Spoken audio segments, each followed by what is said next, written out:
Imagine tu vends tes services de montage vidéo. Tu as tes clients réguliers, ponctuels, mais un jour, tu te poses cette question. Comment est-ce que je peux être sûr de les garder et qu'ils me le jetteront pas comme des vieilles chaussettes? Oui, j'ai dit comme des vieilles chaussettes. Dans cette vidéo, on va essayer de répondre à cette question. Même si, spoiler alerte, il n'y a pas vraiment de réponse. Tout d'abord, je vais raconter mon expérience personnelle et ensuite je donnerai des conseils un peu mainstream.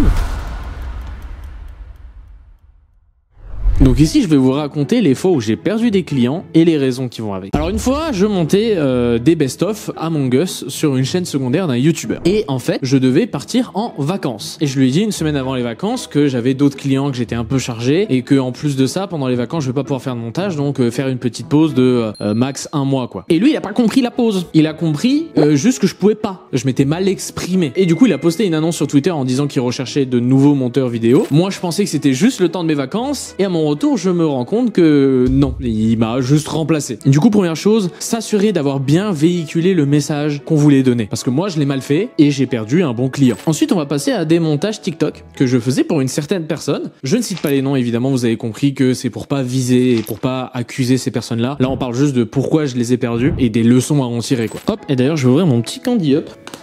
Ah, voilà.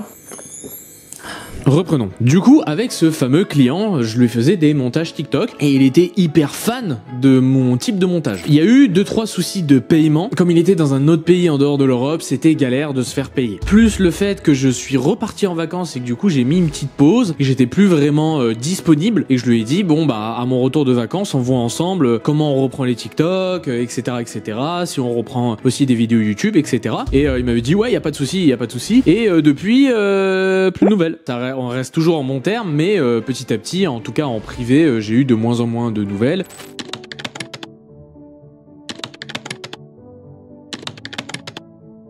Ce que je veux dire par là, c'est ne prenez pas de vacances. Ça fait 2 fois que ça m'arrive que quand je prends des vacances, c'est un enfer. Mais je ferai peut-être une vidéo là-dessus. Si ça vous intéresse, dites-le moi en commentaire. Ça prend 2 secondes. Vraiment, vous marquez oui, ça m'intéresse, une vidéo sur les vacances. Client suivant. Alors, c'est plutôt 2-3 clients. Mais du coup, en fait, des fois, la surcharge de travail fait aussi que vous allez perdre des clients. Bah, vous allez être trop occupé, vous allez avoir trop de clients, trop de demandes. Alors, si ça vous arrive, c'est que c'est une bonne chose. Moi, c'est ce qui m'arrive, c'est une bonne chose. Mais là, pareil, j'aimerais en revenir sur une autre vidéo, mais en auto-entrepreneur, monteur vidéo, ça fait très des va-et-vient. Souvent, plein de clients viennent vers vous au même moment et vous êtes dans des grosses périodes de rush et ensuite vous êtes chill, vous la coulez douce, etc. Des fois, c'est stable pour certains. Ça dépend vachement. En tout cas, moi, c'est plutôt des montagnes russes, un peu chiant, mais on gère. Bref, en tout cas, la surcharge de travail va pouvoir que des fois, en fait, vous allez pouvoir être moins disponible et ces clients-là, comme vous êtes moins disponible, moins dispo, forcément, ils vont aller vers des gens beaucoup plus dispo. Ou alors, des fois, c'est même vous-même qui vont dire, bon, bah, je peux pas, en fait. Notamment avec l'Atelier Design. J'en parle souvent sur ma chaîne parce que c'est un studio que j'apprécie. J'ai un peu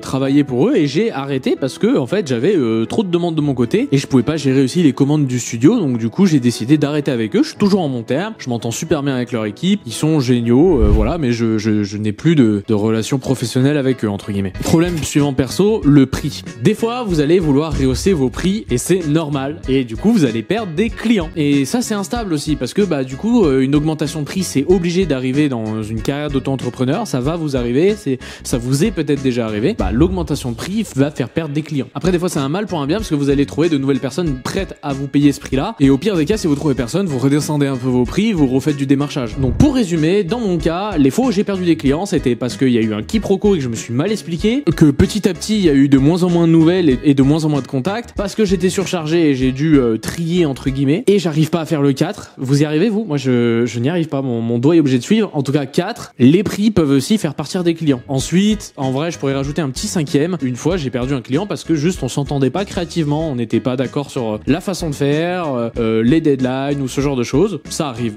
c'est juste un désaccord, faut apprendre à être en désaccord et j'ai perdu un client comme ça, c'est pas la fin du monde. Donc maintenant qu'on a ça, on va voir à peu près les techniques, les choses à savoir pour gérer cette instabilité. Les devis. Je sais qu'en vrai dans le monde de YouTube, TikTok, etc. on ne fait pas trop de devis, mais ça ne coûte rien d'essayer de demander. Si la personne ne veut pas, vous voyez, mais théoriquement s'il accepte c'est un gros gage de sérieux. Et puis le devis devis de manière légale, ça l'oblige à payer le montant qu'il y a sur le devis. Globalement, pour résumer, vous pouvez mettre des mentions du genre je peux demander un acompte, c'est un devis, c'est une estimation de prix, mais ça peut être plus cher en fonction des demandes, des retours, etc. Et plein de petites mentions comme ça qui peuvent vous protéger. Ensuite, dans le devis, vous pouvez demander un acompte. Et l'acompte, ça peut être une bonne chose. Vous pouvez le demander sans devis, évidemment. Avoir un acompte de 50% de la somme totale ou de 25% ou quoi que ce soit, ça peut être bien au cas où si le client ne vous répond plus et ne vous paye plus vos factures et se barre du jour au lendemain, ça peut être une bonne chose. Mais ces deux techniques-là sont plus pour gérer les impayés que les clients qui partent. Mais au moins, vous savez que vous avez une stabilité dans le sens où vous savez qu'avec ce client, comme vous avez fait un acompte ou un devis, vous aurez au moins votre argent pour une des commandes. Après, il peut partir et vous êtes sans client peut-être, mais au moins, la commande a été finalisée et vous n'avez pas juste travaillé dans le vide et vous avez plus de clients. Et là, on arrive à la meilleure astuce, mais la plus difficile à mettre en place, surtout dans ce monde-là, c'est le contrat de prestation. Alors qu'est-ce que c'est? C'est un peu comme un contrat de travail, sauf que votre client, c'est pas votre patron, vous êtes pas le patron du client, il n'y a pas d'horaire imposé, il n'y a pas de choses forcément très imposées. La seule chose qui peut être imposée, on va dire, c'est la quantité de travail. Par exemple, votre client peut vous demander sur le contrat de prestation 4 vidéos semaine et vous serez payé tant pour ces 4 vidéos semaine. Et vous avez une durée de préavis aussi. C'est-à-dire que si vous voulez partir ou que votre client veut partir, il a une durée minimum pour vous prévenir. Imaginons que j'ai un client qui ne veut plus travailler avec moi et que j'ai mis un préavis d'1 mois. Il doit me prévenir 1 mois à l'avance avant de pouvoir clôturer le contrat de prestation. Ce qui me permet, moi, pendant 1 mois, de pouvoir essayer de trouver d'autres clients ou en tout cas de prévoir la baisse de chiffre d'affaires. Donc ça, c'était pour le contrat de prestation. Maintenant, la dernière technique qui est forcément moins efficace et un peu plus bancale, c'est juste trouver des clients sérieux et solides. Ça se voit tout de suite à leur manière de venir vous contacter, ça se voit tout de suite, pas forcément leur nombre d'abonnés d'ailleurs. Si la personne a que même 1000 abonnés, c'est tout à fait possible que la personne ait les moyens de vous payer le montage vidéo. Donc, quand je dis sérieux, c'est plus la manière de contacter. Si la personne accepte les devis ou les acomptes, ça prouve que c'est une personne sérieuse. S'il ne le fait pas, ça veut pas forcément dire qu'il va pas vous payer et partir du jour au lendemain. Et surtout, établir une bonne relation. S'il répond rapidement à vos messages, s'il vous fournit les rushs assez vite, etc., qu'il vous laisse pas sans nouvelles, que vous avez l'impression qu'il y a une solide relation entre vous deux. Après, ça n'empêchera pas de partir à tout moment. Donc, les gens Fortnite.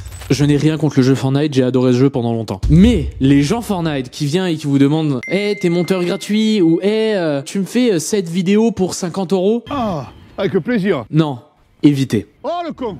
Oh le con, mais c'est pas vrai, je me suis fait avoir. Évidemment, Patrice.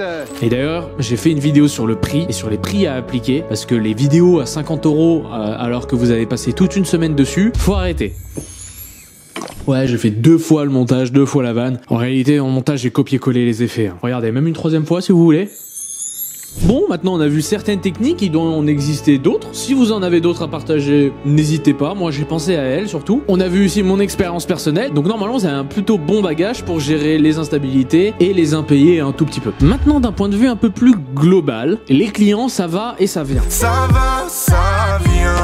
Vous en perdrez, vous en gagnerez d'autres, faut pas en avoir peur. Je sais que je dis ça alors que même moi actuellement encore j'en ai peur. On a toujours peur de perdre les clients, surtout ceux qui sont bons, qui sont sympas, qui payent bien, etc. C'est sûr et certain, on en a toujours peur. Normalement, plus vous travaillez avec les clients longtemps, plus il y a de chances qu'ils restent avec vous. Donc si ça peut aider, ça peut aider. Et pour terminer, comme vous avez vu, cette vidéo a un peu moins de montage.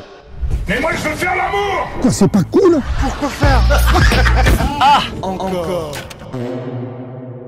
J'ai essayé d'être un peu plus posé parce qu'on m'a dit que les 2 précédentes vidéos dans ce style-là, vous avez bien aimé, donc peut-être qu'on reste sur ce style-là, je sais pas. Et j'aimerais aussi dire que le sujet de cette vidéo a été donné par un monteur qui m'a contacté et qui avait peur de l'instabilité des clients. J'espère que tu regardes cette vidéo, j'espère qu'elle t'a aidé. Et au début de la vidéo, je disais spoiler alert, il n'y a pas vraiment de réponse et pourtant je vous ai donné des réponses. En réalité, comme je vous le dis, il n'y a rien qui est vraiment sûr. Même sur un contrat de prestation, la personne peut partir, vous devez l'emmener en justice, etc.